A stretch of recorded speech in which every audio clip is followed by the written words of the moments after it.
September మంత్కు by by చెప్పేసి October నెలలోకి అడుగు పెట్టేశాం. October వచ్చిందంటే ఉద్యోగులకు సామాన్యులకు జస్ట్ తేదీలు మారతాయంతే, కానీ విద్యార్థులకు దసరా హాలిడేస్ గుర్తుకొస్తుంటాయి.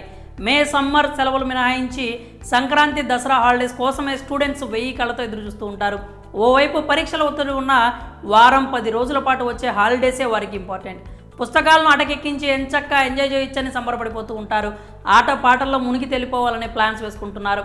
అలాగే ఉద్యోగులు కూడా పండగ సెలవులు ఎలాగో ఉండనున్నాయి. అయితే ఈసారి అక్టోబర్ నెల నిరుడు లెక్క ఉండదు, డబుల్ ట్రీట్ ఇవ్వబోతోంది.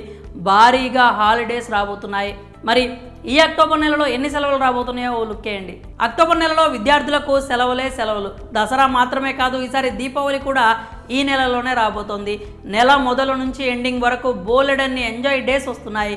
గాంధీ జయంతి మొదలుకొని దీపావళి వరకు సెలవులు చాలా రాబోతున్నాయి. ఇటు తెలంగాణ అటు ఏపీలో ఇంచుమించు ఒకేలా సెలవులు ఉండబోతున్నాయి.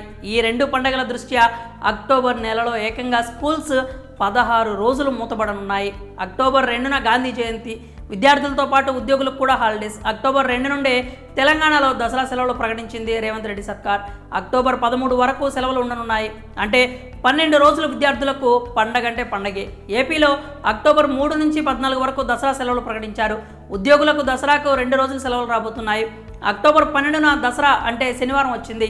అక్టోబర్ 13న ఆదివారం, అలా 2 రోజులు కలిసి వచ్చింది. కాగా ఇదే నెలలో దీపాల పండుగ కూడా రాబోతోంది. ఈ నెల ఆఖరున అంటే అక్టోబర్ 31న దీపావళి పండుగ రాబోతోంది. స్కూల్స్ కాలేజీలకు సెలవులు ఉంటాయి. ఉద్యోగులకు కూడా ఈ హాలిడే వర్తిస్తుంది. కొన్ని విద్యాసంస్థలు ముందు రోజు అంటే అక్టోబర్ 30న కూడా సెలవులు ఇస్తాయి. ఇది కేవలం ఆప్షనల్ హాలిడే మాత్రమే. 20-27 తేదీల్లో ఆదివారాలు ఉన్నాయి. ఈ మొత్తం కలుపుకొని అక్టోబర్లో స్కూల్ పని దినాలు కేవలం 14 రోజులు మాత్రమే. ఈ లెక్కన విద్యార్థులకు అసలు సిసలైన పండగ వార్త అంటే ఇదే కదూ. ఇక తెలంగాణలో బతుకమ్మ సంబరాలు మొదలయ్యాయి. అటు ఏపీలో అక్టోబర్ 3 నుంచి నవరాత్రి ఉత్సవాలు ప్రారంభం కానున్నాయి. ఈ పండుగతో రెండు రాష్ట్రాలు కలకలాడబోతున్నాయి. విద్యార్థులకు సెలవులు తెచ్చిపెట్టాయి.